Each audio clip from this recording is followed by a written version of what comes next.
Hello. My name is special. No, my name is Devus, and welcome to the Devus comedy special.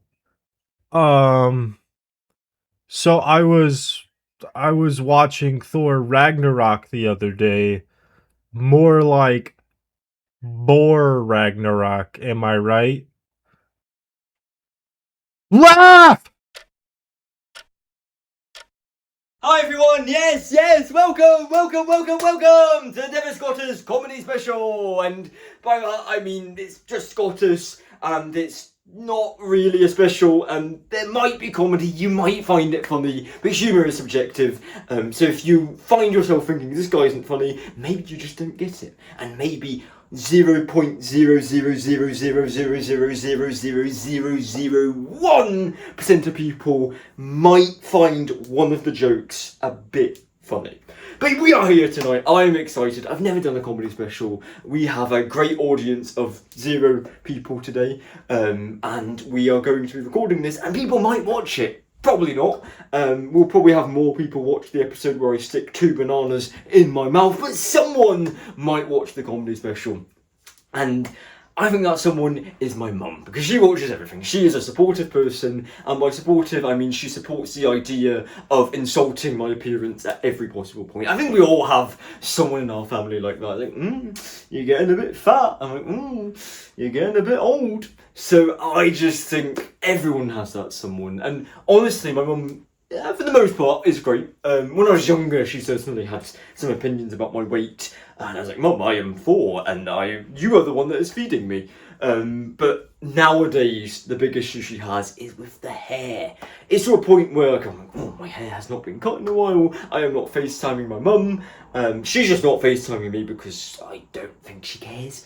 But I'm like, better not show my face. But she has a very strong opinion about the hair. Honestly, I like the hair. I like how free-flowing it is. I feel like I'm Doctor Who, which is the thing I'm always striving for. I want to be Doctor Who because people are always asking me, like, who's that? I'm like, oh, that's me, I'm Who. They're like, no, who are you? I don't know you at all. Why are you in my house?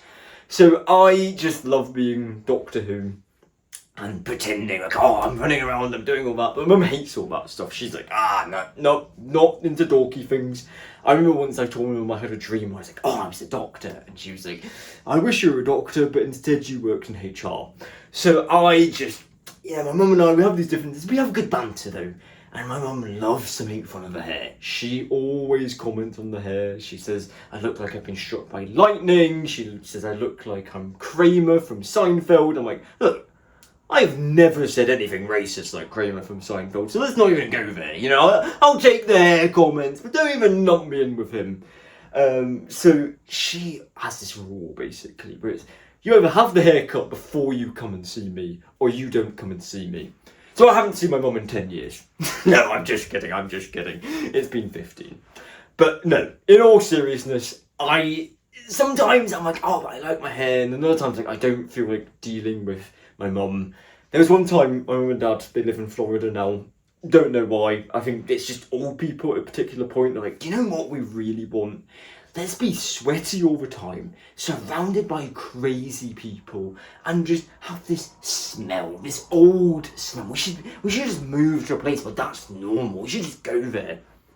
So they moved there, and I was visiting them once, and my mum saw my hair, and she said, Scott, you need to get a haircut. And I was just, I'm not dealing with this, so I'll go and get the haircut. And Florida, I don't know if you guys know this, is a weird place. You see some weird individuals in Florida. And I'm from Scotland. I see weird individuals when I'm walking anywhere. I saw a guy tonight and he was just singing a song, and I was like, why are you singing? And he was like, I've got to sing for my country. I'm like, but why? Why are you doing that? And he was like, you never heard of the singing paper? And then he just ran off. I'm like, what the fuck is that all about? But Florida has its own breed of weird people, because if you've ever seen the film Goodfellas, there is a guy in that film, you know, the main character. At the end, he ends up in witness protection program and he goes to Florida. So you never know who you're going to run into. And I went to get my hair cut, went to the barber's, and you have a particular sort of hairdresser when you go. Normally it's either a woman or someone that's a bit more effeminate on the masculine side. And I know I'm saying that as someone that is more on the feminine side of his masculinity. I'm more into like a rom-com than like let's watch sport. I'm not doing that. So I get it. But I walked in and there was a guy, and he did not belong there. I have affectionately called him the witness protection barber, and he just whistled when I walked in. He was like, I was like, he's like, hey, get over here, kid. I'm like, oh my goodness. So I go over, and he's chewing his gum. He's like, so how do you like it cut? I'm like, oh my god, this guy's scary. And he was just so intense, and like the way he was cutting my hair, it was the hardest someone had been tugging on my hair. There was no gentle nature. I was thinking, can I like someone else here? And he was just like cutting. He actually, I'm not kidding, he cut my ear and he said, shit, not again. I'm like, what is going on? And his photo, some of these places you have to show that, like, hey, I am registered to kill people, but no, he has to be registered to cut hair, and he had that there, and it was like, this picture looks nothing like him at all. It was a different skin colour. The guy in the picture was black, this guy was white. I don't know what was going on there, but it was so weird. And the guy was chatting to me, and he was telling me that he was from New York. I'm like, how did this guy get here? And someone came in and they're like, hey, this shop is closed. Does anyone know when they'll open? And he's like, don't go there, kid. Don't go there. You gotta go to the one by the hospital. And I'm like, why? Why does he know that? The hospital is miles away. It is so far. If you were going to hospital, you would be travelling miles. I don't know how they do it in Florida, because people are dropping like flies. But this guy knew that. And I was like, I'm bleeding. My mum, when I came out and my mum saw that, she said, why are you bleeding? Like, the witness protection barber.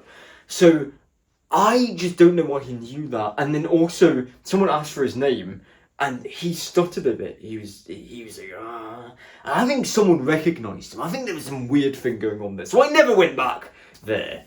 But then there were a few other times. I lived in Philadelphia for a bit. And when I moved, I was like, right, need a new place to get my hair cut. And when I did that, I actually was quite fortunate, because you know what America's like. If you've ever been there, it's very hard to travel, and you've got to have a car to go everywhere. But luckily for me, I lived in a place where there were 3 places I could get my hair cut. And I went down to this first one and was like, actually, you know what? I see that place is open. I could use a haircut. Let's go for it. And the person was so annoying. She had that annoying thing. Again, she was chewing gum. Maybe that's just something that they do. Maybe these places, there's chewing gum all day long. And I'm not against chewing gum. I'm against chewing gum when you're trying to talk to me. So keep that in mind. And this is the reason why I'm single, by the way, is that people were chewing gum around me, like, stop chewing gum. So I just thought, I can't be dealing with this. Can't be dealing with this person, but I've got to get my hair cut. So she was annoying. She was had a very screechy voice. It's like, so tell me about yourself. I'm like, oh my goodness. She just had that look.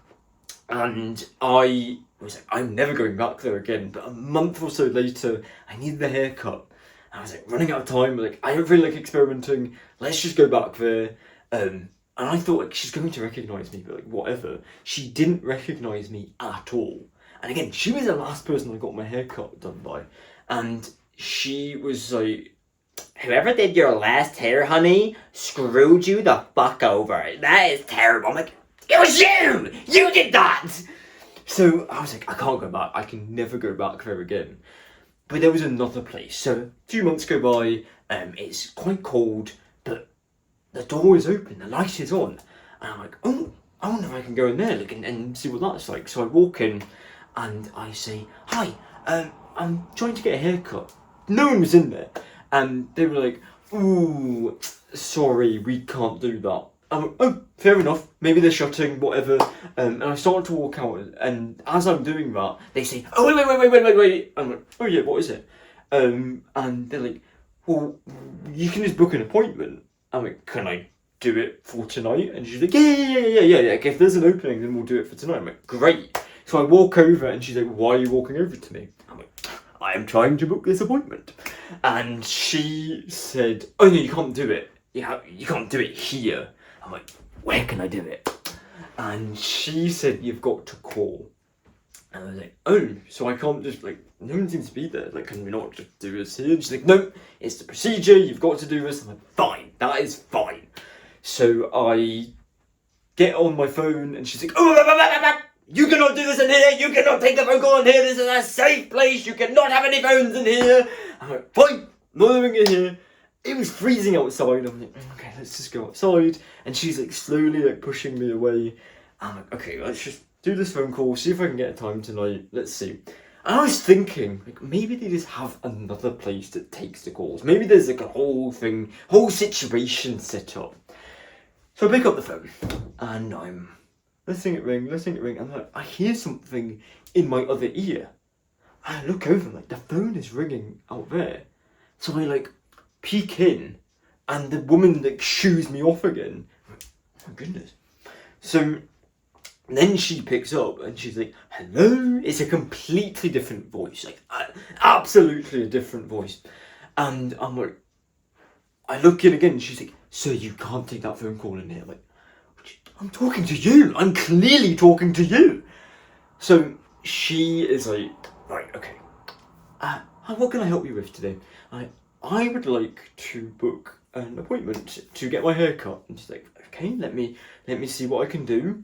And she pretends like she's looking at something. She actually grabs the book. I can see it from the window. And she's like, and she made that noise. What was that even meant to be? And she's like, please hold. And she like grabs the phone, and she walks over to, I don't even know, it's like some back room in this building, and I can see her, and she's like talking to a manager and doing that and being very expressive and very big, and she's like pointing at me, and then she comes back and she's like, sorry, we don't have any availability at all. We don't have anyone. I'm thinking, what is going on here? And she's like, have you tried going in to the location and asking them? I'm like, yes, I'm talking to you. Like, I'm supposed to 5 seconds prior to this call. And she was like, I don't recognise you at all. I'm good with voices. I would recognise the voice. I'm thinking, what is she doing? Like, what is going on here? So she hangs up, and I'm like, so you can't take me in at all? And she's like, well, did you call the person? I'm like, I give up. There's something fishy going on here. There's something odd going on in that street.